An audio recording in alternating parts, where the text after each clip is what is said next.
नमस्कार दोस्तों, आज मैं बात करता हूं अंतर्राष्ट्रीय संबंध के बारे में। अंतर्राष्ट्रीय संबंध ये जो एक सब्जेक्ट है का एक बेसिक इंट्रोडक्शन आपको समझ में आ जाए तो यहाँ पर मैं अंतर्राष्ट्रीय संबंध को कैसे डिवाइड करूँगा इसके बारे में आप देखिए। यहाँ पे इसमें बेसिकली मैंने आपको यहाँ पे 4 पोर्शन में डिवाइड करा है, फर्स्ट, सेकंड, थर्ड, फोर्थ। ठीक है, तो इसको आप ज़्यादा कंफ्यूज मत होइएगा कि मैंने इसमें बहुत ज़्यादा कुछ लिख दिया है, क्योंकि इसमें लिखने के में टाइम लगता है काफ़ी ज़्यादा।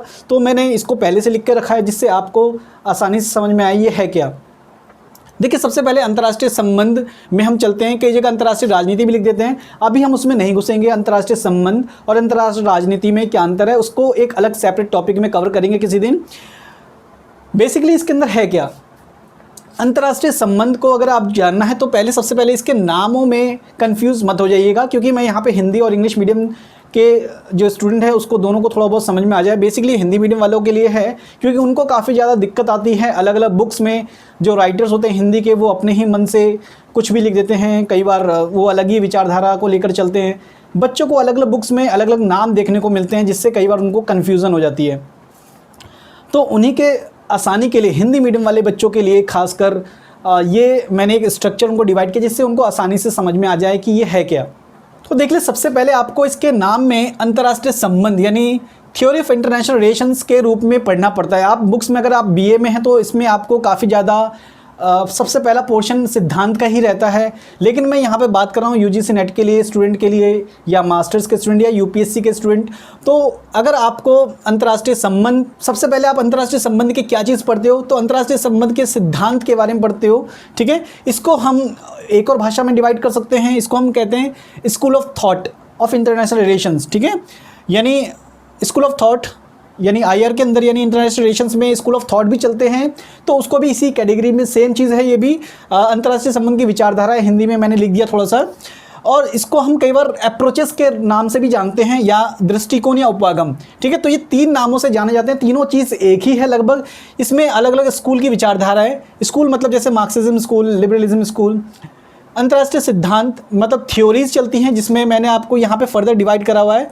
तो यानी और अप्रोचेस मतलब यही उपागम। ठीक है, तो इन तीनों नामों में आप कंफ्यूज मत होइएगा, क्योंकि ये तीनों नाम ही एक ही हैं।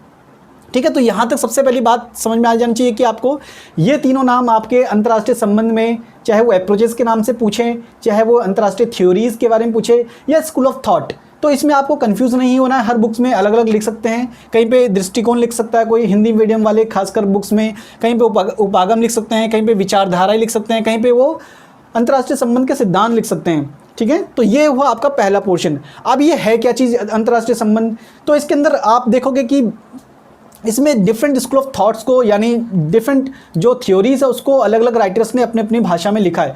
इसको मैं एक आम भाषा में कहूँगा कि देखिए, हर राइटर जो है वो अपने समय में कुछ ना कुछ उसके माइंड में चीज़ें घुसती है, उसके कुछ अनुभव होते हैं। ठीक है, अब मेरी भी विचारधारा हो सकती है कि मैं अगर महिला हूँ तो मैं महिलावादी, अगर मैंने अत्याचार देखे तो मेरे महिलावादी विचारधाराओं में बहुत ज़्यादा मेरी रुचि होगी। तो पहला जो है रियलिज्म, इसके अंदर जो कई सारे थिंकर्स के बारे में पढ़ते हैं, खासकर हम EHR, हंस जे मॉर्गेंथ्यू, कीनीथ वॉल्ट्ज। यानी कीनीथ वॉल्ट्ज जो है वो नव उदारवाद के राइटर में भी आते हैं। मैंने एक्स्ट्रा नहीं लिखा है, बस बेसिक्स बताया है कि इन सब टॉपिक्स को आप सेपरेटली यानी अलग रूप से भी कवर कर सकते हैं, लेकिन अभी मैंने फ़िलहाल इसको एक सिंपल भाषा में डिवाइड करा है। ठीक है, रियलिज्म यानी एक सिद्धांत है आपका, एक थ्योरी है, एक स्कूल ऑफ थॉट है। इसके मुख्य जो प्रमुख विचारक हैं, सबसे बड़ा नाम जो आता है वो EHR का और हंस जे मॉर्गेंथ्यू का। हंस जे मॉर्गेंथ्यू की जो बुक है वो आपको पता होगा, पॉलिटिकल अमंग द नेशन। ठीक है, वो उसकी काफ़ी फेमस बुक्स है। इसके अलावा EHR की 20 ईयर्स क्राइसिस, ये उनकी बुक है। कीनीथ वॉल्ट्ज का थ्योरी ऑफ इंटरनेशनल रिलेशंस, ये उनकी बुक्स है। कीनीथ वॉल्ट्ज को यथार्थवाद मानते हैं, लेकिन वो नव यथार्थवाद में आते हैं, न्यू रियलिज्म के रिगार्डिंग में कीनीथ वॉल्ट्ज आते हैं। ठीक है, अभी मैं इस पर ज़्यादा डिस्कशन नहीं करूँगा, सिर्फ आपको बता रहा हूँ। आइडियलिज्म में वुडरो विल्सन हैं, जिमरमैन हैं। ठीक है, वुडरो विल्सन का नाम बहुत ज़्यादा इंपॉर्टेंट है। फिर लिबरलिज्म में कार्ल ड्यूस हैं, माइकल डॉयले हैं, फुकुयामा हैं। ये जो हैं उदारवादी थिंकर्स में आते हैं। फिर एक और उदारवादी में ही एक तरह से इंग्लिश स्कूल के भी थिंकर्स आते हैं। ब्रिटिश जो टेरिटरी है जिनसे वो बिलोंग करते हैं तो उनके बारे में है। हेडली बुल का नाम आता है, मार्टिन विट का नाम आता है, और बैरी बुजान का नाम आता है यहाँ पर। फिर आता है कंस्ट्रक्टिविज्म मतलब संरचनावादी, जिसमें निकोलस ऑनोफ और अलेक्जेंडर वेंट इसके रिगार्डिंग में आते हैं। इसके अलावा फिर मार्क्सिज्म स्कूल ऑफ थॉट, इसके अंदर मार्क्सिज्म है, लेनिन है, ग्रामसी है, या कई सारे और भी कई सारे ब्रांचेस या कई सारे स्कूल ऑफ थॉट इसके बाद भी आते हैं, ठीक है। क्रिटिकल थ्योरी जैसे इसी के अंदर मार्क्सिज्म में ही आता है, ठीक है। फिर फेमिनिज्म जो है वो भी एक विचारधारा है, महिलावादी विचारधारा है, यानी इंटरनेशनल रिलेशन में महिलावादी विचारधारा को भी एक अपना अलग स्थान है। इसमें किनीथिया एनोल का नाम जो है काफ़ी प्रमुख है और टिकनर का नाम है, ठीक है। फिर इसके बाद आता है क्रिटिकल थ्योरी में रॉबर्ट कॉक्स का नाम है, एंड्रे गुंटर फ्रैंक का नाम है। पोस्ट मॉडर्निज्म में रिचर्ड एस्ले और माइकल फूको का नाम आता है। फिर ग्रीन पॉलिटिक्स में शूमाकर, एमिनेस और हार्डिन का नाम आता है, ठीक है। तो बेसिकली यहाँ पर मैंने यहाँ पर आपको डिफरेंट जो स्कूल ऑफ थॉट है या डिफरेंट स्कूल के जो डिफरेंट स्कूल ऑफ थॉट यानी अलग अलग विचारधाराएं हर राइटर्स ने दी। तो यानी कहीं ना कहीं एक जो राइटर यानी पॉलिटिकल साइंटिस्ट है या आईआर का जो थिंकर्स है वो अपनी एक बुक लिखता है। अब जाहिर सी बात है वो हर चीज़ को सपोर्ट नहीं कर सकता, उसको अपनी एक पहचान बनानी है, अपना एक नाम स्थापित करना है, तो कोई ना कोई सा वो झूले में बैठ जाएगा। झूला आपने देखा ना, एक जो कई बार फेस्टिवल्स में जो झूले चलते हैं हमारे यहाँ, उस झूले में बहुत सारे बॉक्स होते हैं, चेयर वाली बॉक्स, जिसमें आप 2 जने या 3 जने बैठते हैं, फिर अगला है, फिर अगला है, फिर अगला है, ठीक है। यानी अंतर्राष्ट्रीय राजनीति तो चल रही है, यानी झूले के समान है। मैं ये मानता हूँ, ये मेरे पर्सनल विचार हैं, अंतर्राष्ट्रीय राजनीति झूले के समान है, जिसमें ये सारे के सारे थिंकर्स अपनी अपनी जैसे वो बैठे हुए हैं अपने अपने खांचे में, अपने अपने बॉक्स में बैठे हुए हैं और वो झूल रहे हैं। यानी एक विचारधारा है, दूसरी विचारधारा है, तीसरी विचारधारा है, वो आपस में झूल रहे हैं, ठीक है। तो यानी यही है रियलिज्म। अब रियलिज्म की जो विचारधारा है वो भी सही है, आइडियलिज्म की विचारधारा भी सही है, इसकी भी कुछ कमियां हैं, लिबरलिज्म की विचारधारा भी कुछ सही है, इंग्लिश स्कूल की विचारधारा भी कुछ सही है। यानी हर किसी ने अपना अपना एक बॉक्स पकड़ लिया है और उन्होंने उस पर अपने विचार दिए हैं, ठीक है। तो यही विचार ज़रूरी नहीं कि 100% अच्छे ही हो, या इनके विचार आने से सारी प्रॉब्लम दूर हो गई हो, या ये विचार एकदम बकवास है या झूठ है, इनमें कोई सच्चाई नहीं, ऐसा कुछ नहीं है। इसमें सच्चाई भी होती है, उनके अपने अनुभव होते हैं, और कहीं ना कहीं उनको एक स्कूल या एक विचारधारा में कहीं ना कहीं जाना है, तो वो कहीं ना कहीं एक विचारधारा में घुस जाते हैं और अपने एक आइडियोलॉजीज़ पकड़ कर बैठ जाते हैं, ठीक है। यानी यही उनकी आइडियोलॉजीज़ है कि वो यही मानते हैं कि फाइनली ऐसा ही है, और ये अंतर्राष्ट्रीय राजनीति में काफ़ी इंपॉर्टेंट रोल प्ले करता है।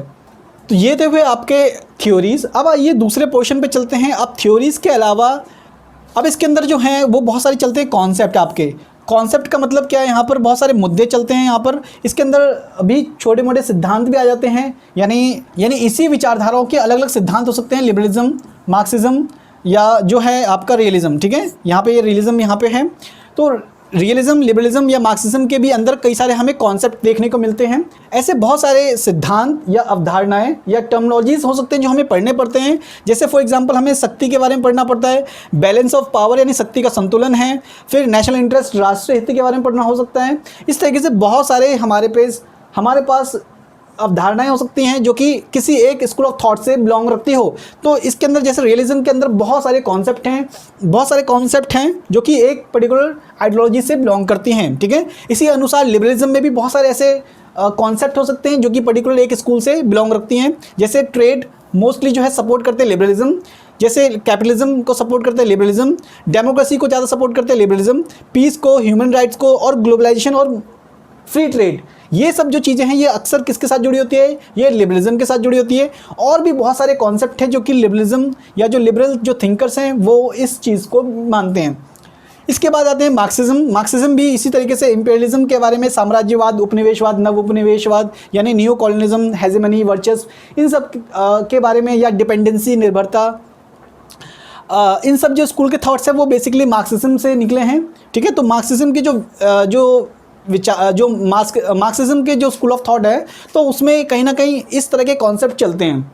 तो आपको ये समझ में आ गया होगा कि बेसिक्स मैंने आपको समझाया कि पहला सिद्धांत और अप्रोचेस या जो स्कूल ऑफ थॉट है वो क्या है, फिर उनके डिवाइडेड करते हैं एज ए थ्योरीज़ में हम, फिर उनके थ्योरीज़ के अंदर कुछ उसके कॉन्सेप्ट होते हैं, यानी हर थ्योरी के कुछ कॉन्सेप्ट हैं। तो इन कॉन्सेप्ट के अकॉर्डिंग ही हम अंतर्राष्ट्रीय राजनीति को या अंतर्राष्ट्रीय संबंध को आसानी से समझ सकते हैं, ठीक है। तो ये तो वो सारा का सारा थियोरेटिकल पार्ट, यानी ये तो वो आपका सारा का सारा थियोरेटिकल पार्ट, मोस्टली ये राइटर्स के द्वारा दिए गए टर्मिनोलॉजीज़ हैं जिसके आधार पर वो काफ़ी ज़्यादा फेमस हो जाते हैं, प्रसिद्ध हो जाते हैं। अब हम कुछ अंतर्राष्ट्रीय संबंध में एक चीज़ और पढ़ते हैं जो आपसे अक्सर आपने देखा होगा और इसमें कई बार कंफ्यूज हो जाता है। जैसे यूपीएससी का सिलेबस में आप देखोगे अंतर्राष्ट्रीय संबंध का जब सिलेबस आता है तो उसके अंदर कोई थ्योरीज़ और ये जो स्कूल ऑफ थॉट है इनके बारे में हम ज़्यादा नहीं पढ़ते हैं। उसके अंदर हम एक पर्टिकुलर संबंध पढ़ते हैं, खासकर फॉरेन पॉलिसी के बारे में ज़्यादा पढ़ते हैं, ठीक है, भारत का अन्य देशों के साथ संबंध। तो ये सब चीज़ें जो हैं व्यवहारिक है। अब व्यवहारिक भी एक इवेंट के अनुसार चलता है। अगर आप 100 साल का इतिहास लोगे, अंतर्राष्ट्रीय वर्ल्ड में यानी ग्लोबल वर्ल्ड में बहुत कुछ हुआ है, हमें पता है 100 सालों में बहुत सारे युद्ध हुआ। जैसे फॉर एग्जांपल 1914 में प्रथम विश्व युद्ध हुआ यानी फर्स्ट वर्ल्ड वॉर, फिर सेकेंड वर्ल्ड वॉर का इवेंट आया, यानी कोल्ड वॉर के समय कई सारे संगठन बनते हैं, नाटो है, वर्सा पैक्ट है। तो ये सब चीज़ें जो है वो प्रैक्टिकल है।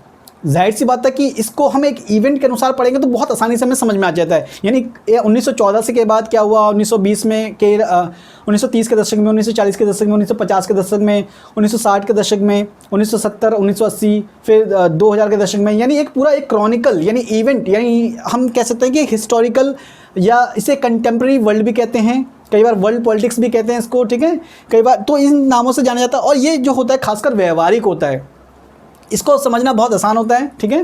तो ये आपका व्यवहारिक अंतर्राष्ट्रीय संबंध है। इसके अंदर हम क्या पढ़ते हैं, इसके अंदर कई सारे युद्ध पढ़ सकते हैं। इसके अंदर जैसे आप देखोगे कि रियल जो वॉर होते हैं, जैसे भारत पाकिस्तान का वॉर हुआ, अमेरिका वियतनाम का वॉर हुआ, ठीक है, कम्युनिस्ट और जो कैपिटलिस्ट के जो वॉर होते थे वो हुए, ठीक है। इसके अलावा बहुत सारे इसके अंदर जो हैं इश्यूज़ थे, जैसे मैंने आपको बताया कि नाटो है, वर्सा पैक्ट है, फिर एक देश के दूसरे देशों के साथ रियल जो राजनीति होती है उसके साथ कई समझौते होते हैं, उसके बारे में पढ़ते हैं। और कई सारे जो हैं आप देखोगे कन्फ्लिक्ट्स होते हैं, जैसे अरब और इजराइल का जो कन्फ्लिक्ट चल रहे हैं, कई सारे विवाद हुए उसके बारे में। तो ये सारी चीज़ें जो है प्रैक्टिकल है। तो अंतर्राष्ट्रीय राजनीति में आपको, अंतर्राष्ट्रीय संबंध में आपको ये चीज़ें समझ में आ गई होगी कि इसमें बेसिकली एक जो है वो आपका थियोरेटिकल एस्पेक्ट है, दूसरा आपका प्रैक्टिकल एस्पेक्ट है। तो इससे अगर आपको अंतर्राष्ट्रीय संबंध में एक इंट्रोडक्शन मैंने दिया है जिससे आपको आसानी से समझ में आ सकता है कि थियोरेटिकल और प्रैक्टिकल चीज़ में कितना अंतर होता है। और कई बार थियोरेटिकल जो है वो ज़्यादा हमारे अंतर्राष्ट्रीय संबंध में बच्चों को जो है थियोरेटिकल पार्ट जो है काफ़ी डिफिकल्ट लगता है। प्रैक्टिकल पार्ट जाहिर सी बात है जो हुआ वो हम एक हिस्टोरिकल इवेंट की तरह पढ़ते रहते हैं और वो हमें समझ में आ जाता है। अब मैं आपको क्या करूँगा कि अब मैं बेसिकली आपको सारे जो टॉपिक्स हैं इनके अंदर बहुत सारे सब टॉपिक्स हैं, उसके बारे में एक एक करके वीडियो बनाऊंगा जिससे आपको जो यूजीसी नेट है उसमें आपको काफ़ी आसानी हो। और ये जो थिंकर्स हैं कई बार आपके आते भी हैं कि वो कौन से जो थिंकर्स है, कौन से स्कूल ऑफ थॉट से या कौन सी थ्योरीज़ उन्होंने दी हैं, तो ये भी काफ़ी ज़्यादा इंपॉर्टेंट है। इसके एक वीडियोस बनेगी जिसमें आपको काफ़ी ज़्यादा फ़ायदा पहुंचेगा।